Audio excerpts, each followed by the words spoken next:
Mi nombre es Ana y no sé cómo empezar esto sin que piensen que estoy loca o inventando. Todo comenzó con una idea de Daniel. Era el más aventurero del grupo. Éramos 4. Él, Sofía, mi mejor amiga desde la prepa, Eric, el novio de Sophie, y yo. Vivimos en Mérida y ese sábado habíamos salido a desayunar a una fondita cerca del mercado. Ahí, un señor mayor medio borracho pero simpático nos platicó de un cenote escondido entre los montes. Virgen, dijo él, como si fuera un tesoro secreto. Contó que no estaba ningún mapa, pero que si seguíamos un camino de terracería pasando una comisaría, podríamos encontrarlo. Que el agua era tan clara que parecía espejo. Y bueno, nos pareció perfecto para acampar una noche. Nos gustaba salir de vez en cuando, perdernos un poquito del ruido y del calor. Así que hicimos caso, y ese mismo mediodía agarramos camino en el coche de Daniel, con las casas de campaña, mochilas, linternas y comida para pasarla bien. Después de un rato de tierra y piedras, llegamos. El monte se abría justo donde empezaba el cenote, como si la selva lo cuidara. Era hermoso, profundo, rodeado de ramas y raíces. No había señales de que alguien más hubiera estado ahí. Parecía que el lugar nos estaba esperando.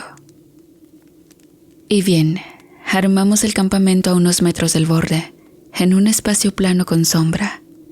Todo iba bien. Nadar en el cenote fue una delicia. El agua fresca, el eco de nuestras risas rebotando en las paredes de piedra. Comimos, contamos chistes, tomamos un par de cervezas. Se sentía como una de esas escapadas que uno recuerda con cariño. Pero apenas cayó la noche, todo cambió.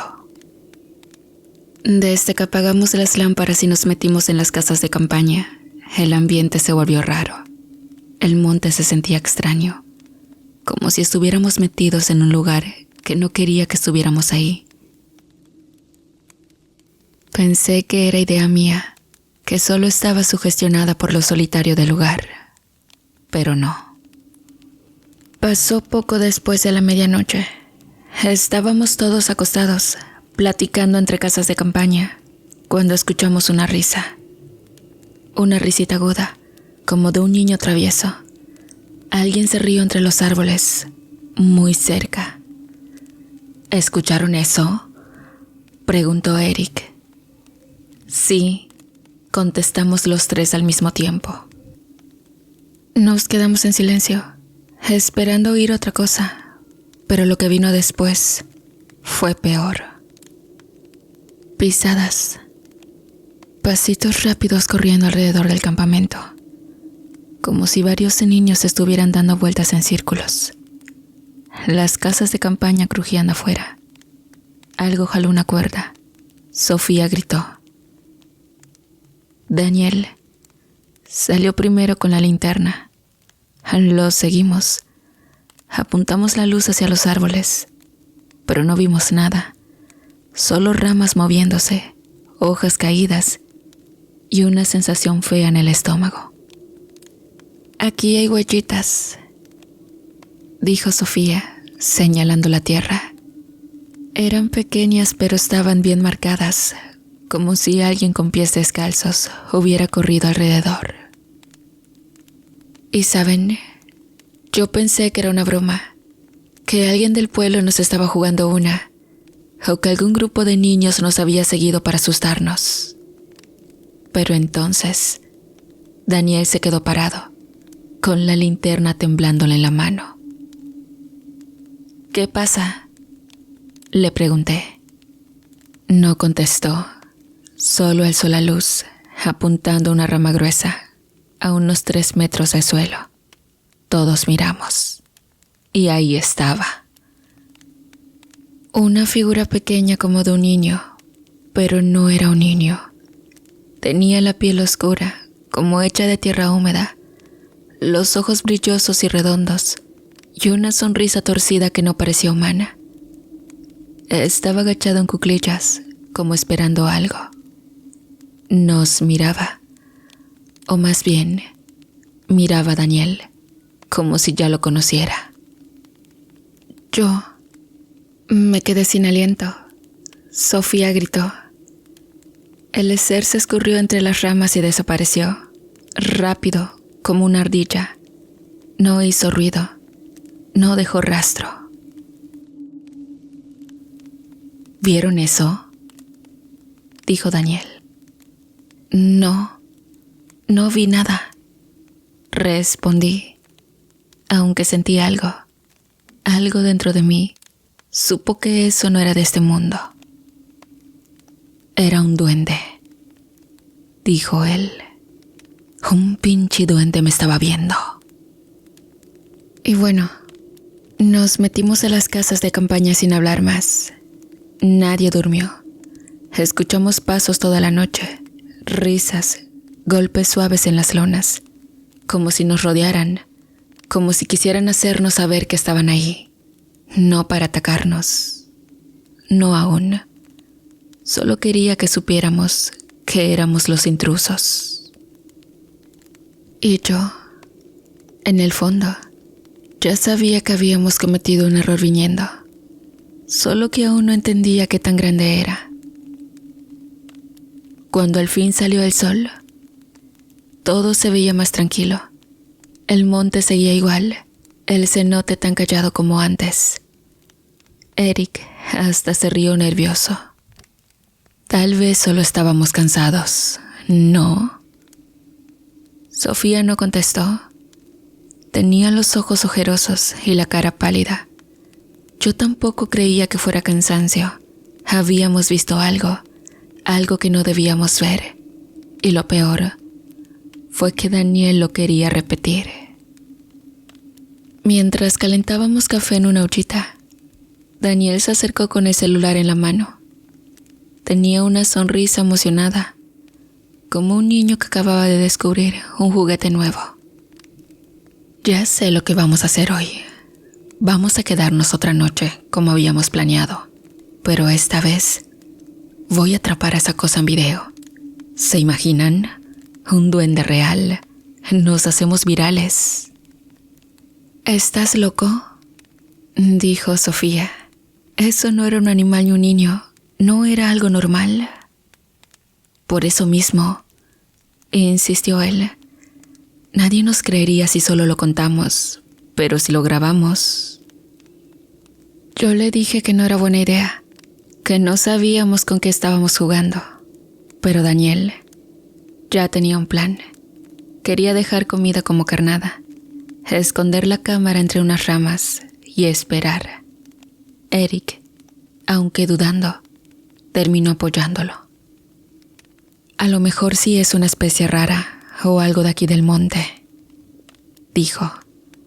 Los mayas hablaban de duendes, ¿no? Aluches les decían. Sí, respondí, pero no son buenos. Eran protectores de la tierra y no les gusta que los molesten.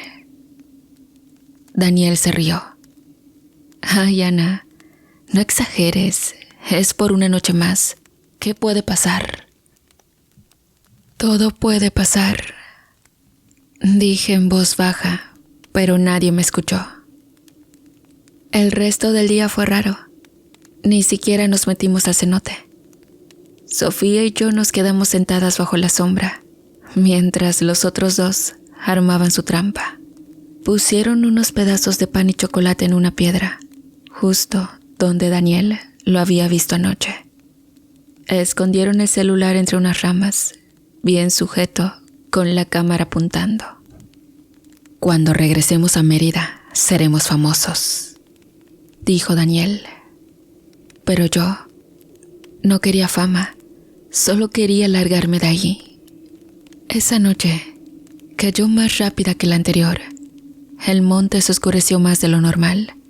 Las ranas dejaron de cantar. Los grillos ni siquiera hacían ruido.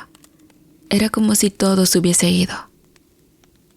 Nos metimos temprano en las casas de campaña. Nadie hablaba. Solo Daniel tenía una linterna en la mano y los ojos clavados en la dirección donde había puesto el celular. Dijo que iba a vigilar desde adentro. Y otra vez empezaron las risas.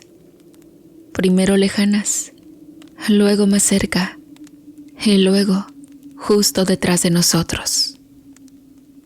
Pasitos, carreritas, piedritas lanzadas contra las lonas. Alguien jaló una estaca de una de las casas de campaña y la tela se vino abajo. Sofía gritó. Daniel salió corriendo con la linterna y Eric detrás. Salimos todos y lo que vimos nos dejó paralizados. Frente a donde habían dejado la comida, había 4 de ellos, pequeños, como niños de 3 años, pero deformes. Uno tenía el cuerpo torcido, como si se le hubiera roto la espalda. Otro caminaba como cangrejo. Sus caras eran extrañas, con ojos enormes y sin brillos, y orejas puntiagudas que temblaban con cada paso. No parecían vivos, pero ahí estaban. Y lo peor fue que nos miraban con rabia. Daniel alzó el celular para grabarlos, y entonces uno de ellos gritó. Un chillido agudo, inhumano. No era de miedo, era un grito de advertencia, como si nos estuviera diciendo que ya bastaba. Los 4 se esfumaron entre la maleza en cuestión de segundos. Sí lo grabé, dijo Daniel, emocionado. Nos metimos todos de nuevo. Yo le supliqué que borrara el video, que no lo subiera, pero él solo decía que ya éramos parte de algo grande. Y entonces escuchamos algo más.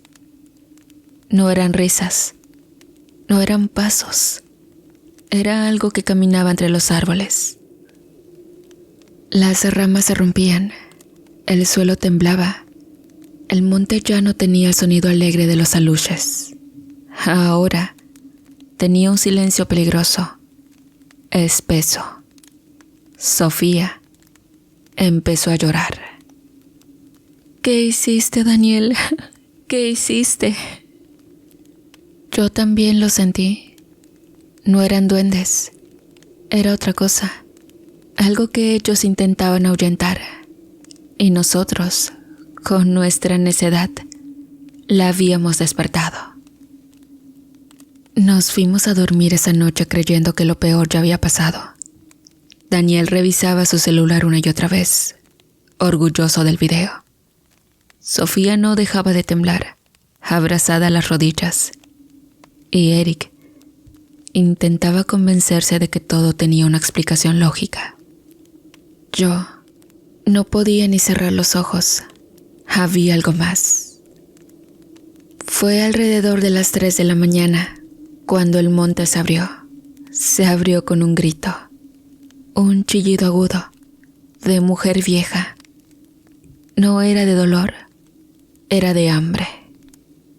Salimos de las casas de campaña.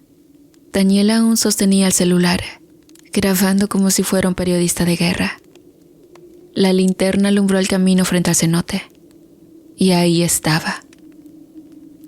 Primero vimos a los aluches, 6 o 7, corriendo por la maleza, empujándose entre ellos como si supieran que no tenían escapatoria. Uno de ellos, el más pequeño, se detuvo y nos miró directamente. Nos miró con unos ojos profundos, muy humanos, como si nos culpara, como si supiera que ya no había vuelta atrás. ¿Qué está pasando?, preguntó Eric, con la voz rota. Y entonces la vimos. Salió entre los árboles, caminando como bestia, con los brazos colgando hacia adelante y el cuerpo doblado. El cabello le caía hasta el suelo, enredado con ramas, tierra y huesos de animales. La piel era gris, cuarteada como tierra seca, y sus pies descalzos dejaban marcas negras sobre el suelo. Uno de los duendes le lanzó una piedra, pequeña, pero directa. Le dio en el cuello. Otro le siguió con un puñado de tierra. Parecían desesperados por detenerla. Pero ella no se detuvo. Saltó. No como una persona, no como un animal. Fue un salto seco, largo, antinatural, como si el cuerpo no tuviera peso. En el aire, atrapó a la luz más cercano con una sola mano. El grito del duende fue tan agudo que nos dolieron los oídos. Pataleaba y chillaba como un cerdo. Ella lo sostuvo frente a su cara. Tenía los labios secos, pero al abrir la boca, dejó ver los dientes largos, puntiagudos, negros como carbón, y sonrió. Con la otra mano le sostuvo la cabeza y, sin dudarlo, le mordió el cuello. Lo decapitó de un solo mordisco. La cabeza del pequeño rodó hasta nuestros pies, con los ojos aún abiertos. El cuerpo convulsionaba en sus manos, y ella, como si estuviera comiéndose un mango, se metió el cadáver a la boca, triturándolo con esos dientes podridos que aún masticaban con fuerza. Eric quiso correr, pero tropezó con una raíz. Daniel apenas logró guardar el celular. Yo no pude moverme. Sentía que el cuerpo no me respondía, como si el miedo me clavara al suelo. La bruja nos vio. Nos olió. Se acercó lentamente, masticando con la boca abierta. Las encías negras chorreaban sangre fresca. Escupió un pedazo de brazo que cayó cerca del fuego ya casi apagado. Nos miró con esos ojos blancos, sin pupilas, y luego habló. No es su tierra, no es su sangre. Su voz era como si hablara dos lenguas al mismo tiempo. Daniel, por fin, tuvo algo de sentido común. Corran al cenote. No sé por qué gritó eso. Tal vez pensó que el agua era segura. Tal vez solo necesitaba alejarse. Así que corrimos. Sofía se levantó como pudo. Eric la jaló. Yo iba atrás, mirando a todos lados. La bruja venía tras de nosotros, pero no caminaba. Se arrastraba rápido, con los brazos, como si fuera un insecto humano. Y bueno, comunidad, llegamos al borde del cenote. Oscuro, profundo, sin tiempo para pensar. Daniel se lanzó primero, luego Sofía, luego Eric. Yo dudé. Sentí su mano agarrarme el tobillo, fría, seca, como si fuera una garra de leña vieja. Me jaló hacia atrás, pero una luz, aún vivo, apareció entre los arbustos y le mordió el brazo. Ella lo soltó, lo miró con furia y lo aplastó contra una roca. Yo no miré más, así que me lancé al agua. El grito de la bruja se escuchó sobre la superficie, pero abajo todo era silencio. Los otros tres estaban nadando hacia una grieta del fondo, una especie de cueva. Me uní a ellos, sin hablar, sin pensar. Solo sabíamos una cosa. No era una leyenda, y seguramente nos quería de cena. No sé cuánto tiempo estuvimos sobre una roca, a un lado del cenote. Tal vez minutos, tal vez horas. La cueva era angosta, pero nos mantuvo a salvo. Sentíamos como el eco del exterior nos llegaba distorsionado. Un chillido, gritos y luego un canto. Era una melodía que no se parecía a nada que hubiera escuchado antes. Aguda, en un idioma raro, como si un niño intentara cantar con voz de anciano. Se repetía una y otra vez, con un ritmo que nos ponía la piel de gallina, pero no por miedo, era perturbador. Y al parecer, no solo ocurría con nosotros, pues desde nuestro sitio en el agua, vimos a la bruja a la orilla del cenote, retorciéndose como un animal rabioso. Se tapaba los oídos con las manos huesudas, mientras los aluches, desde la maleza, seguían lanzándole piedras y cantando. La letra era indescifrable, pero cada vez que la entonaban, ella chillaba de dolor, como si el canto la quemara por dentro. Intentó acercarse al agua, pero algo la detenía. No podía entrar. Se dobló de rodillas, rascándose el rostro como si quisiera arrancarse la piel. Gritó tan fuerte que las aves huyeron de los árboles, y finalmente, como si ya no pudiera soportarlo más, se dio la vuelta y corrió hacia la oscuridad del monte, arrastrando los pies y gritando como loca. Se fue. Desapareció. Los aluches solo se quedaron ahí, de pie, mirando el agua. El canto se fue apagando poco a poco, hasta que lo único que quedó fue el sonido de nuestras respiraciones. Fue entonces que nos dimos cuenta. ¿Dónde está Daniel?, preguntó Sofía. Volteamos los tres en todas direcciones. Solo estábamos nosotros, Sofía, Eric y yo. Daniel no estaba. Había saltado primero. Solo eso recordábamos. Había nadado con nosotros hasta la cueva. Lo vimos, yo lo vi. Pero en algún punto se soltó. No escuchamos gritos, no hubo chapoteo, solo ya no estaba. Gritamos su nombre varias veces, buceamos hasta donde podíamos. El cenote era profundo y oscuro, como una garganta sin fondo. Era inútil. Nos abrazamos los tres en la roca, llorando de miedo. El frío nos calaba hasta los huesos. El miedo nos tenía entumidos. Nadie dijo una palabra más. No había nada que decir. Cuando al fin amaneció, el sol apenas nos tocaba entre los árboles. Fue entonces que escuchamos pasos. Pensamos que era ella, que regresaba, pero era un hombre, un cazador. Al vernos, se quitó el sombrero y bajó corriendo hasta el borde del cenote.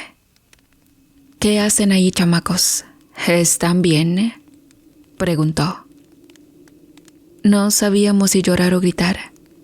Solo levantamos las manos, temblando. Nos sacó uno por uno con ayuda de una cuerda. Nos dio su chamarra. Nos ayudó a encender una fogata. Le contamos lo que pudimos. Pero él ya sabía algo. No preguntó mucho. Solo nos dijo: no debieron quedarse. Aquí ya nadie baja.